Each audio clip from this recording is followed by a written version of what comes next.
Cours 1. Quelques matériaux utilisés dans notre vie quotidienne. Objets et matériaux.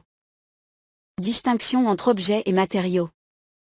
Un objet est toute chose fabriquée par l'homme pour une fonction précise. Un matériau est toute matière utilisée pour fabriquer un objet. Exemple. Une bouteille est un objet fabriqué par le matériau, verre ou plastique. Une chaise est un objet fabriqué par les matériaux suivants, le bois, le fer. Classification des matériaux. On distingue 3 familles de matériaux. Famille des matériaux organiques, le bois, le plastique, le carton, le papier, le caoutchouc. Famille des métaux, le fer, le cuivre, le zinc, l'aluminium, l'or, l'argent.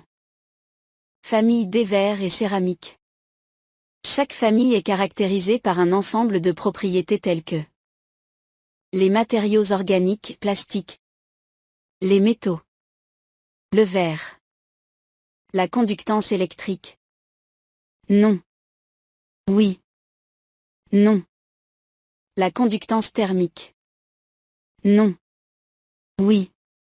QCQ vert. La résistance au choc. Oui. Oui. Non, se casse. L'imperméabilité au liquide. QCQ1. Oui. Oui. Ces propriétés sont tenues en compte lors du choix des matériaux d'emballage. On tient compte aussi de la légèreté du matériau, sa malléabilité, sa transparence, le recyclage et la biodégradation.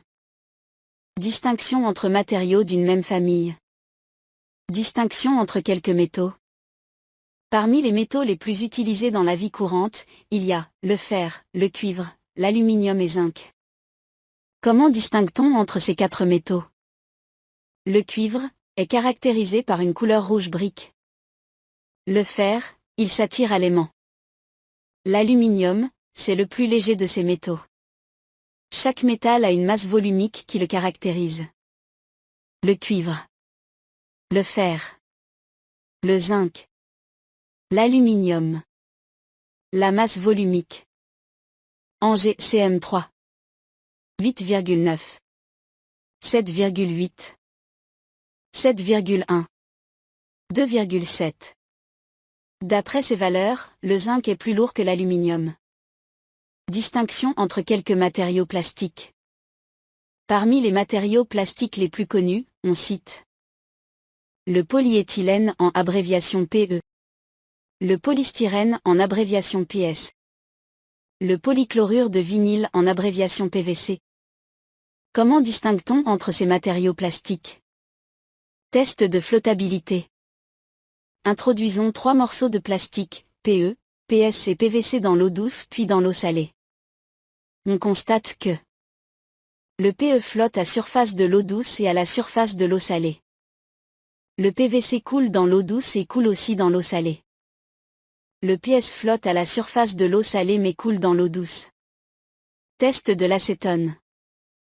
L'acétone est un liquide organique transparent. Introduisons 3 morceaux de plastique, PE, PS et PVC dans l'acétone. On constate que seul le morceau de PS qui se dissout dans l'acétone. Test de la couleur de la flamme. Portons au chaud l'extrémité d'un fil en cuivre. Posons cette extrémité sur le PVC. Réchauffons à nouveau cette extrémité comme montre la figure ci-dessous. On constate que la couleur bleue de la flamme devient verte. Si on refait l'expérience avec le PS ou le PE, la couleur bleue de la flamme ne change pas.